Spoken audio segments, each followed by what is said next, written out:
So it's been a few months since we've been racing in Oscoda. We've been able to get the Granville out for a couple of different camping adventures, one to the Pigeon River State Forest near Atlanta, Michigan. And a few weeks later, my brother Chuck joined us in Everett, Michigan. All in all, the rig did fine, but the oil consumption remains a problem. Tamara and I have had many discussions regarding the reliability of the Granville over the last 5 years. We've driven the rig over 30,000 miles during that time, but I would not call these trouble-free miles. When I rebuilt the engine back in 2020, I did so thinking a new engine would improve the rather poor performance of the existing engine. The new 532 cubic inch big block Ford certainly delivered on that performance, but it kind of failed on the reliability. I'm convinced that the 1960s technology in this power pack, in this motorhome, cannot be fixed with modern parts. I added fuel injection to give the modern convenience of it will always start, but even that failed this year with failed injectors on a trip back in July. The engine isn't the only vintage part on this power pack.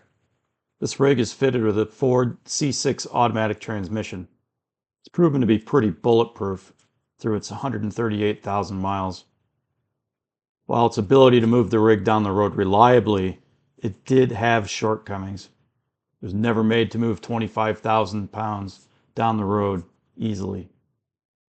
The open torque converter was never made to continuously deliver 175 horsepower needed to keep the rig moving. On flat surfaces, it did just fine, if you kept it under 68 miles an hour. Above that speed, or when climbing steep grades, the transmission oil temperature would skyrocket north of 320 degrees and sometimes hitting 340 Fahrenheit. In my opinion, it just runs too hot, and the heat-related failure will leave this rig stranded roadside, waiting to go home on the hook.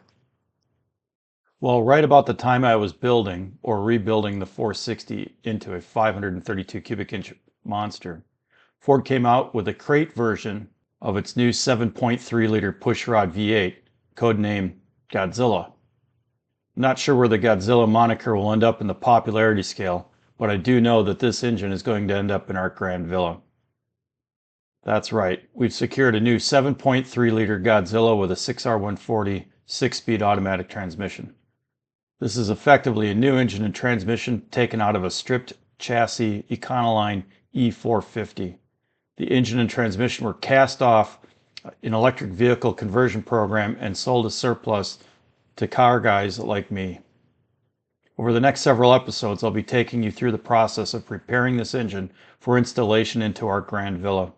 I'll take you through the process of acquiring the engine, preparing the interfaces like engine mounts, electrical integration, tying the cooling system, and integrating the engine controls into the vehicle. It should be an interesting project. I hope you'll join me for the journey. Until next time.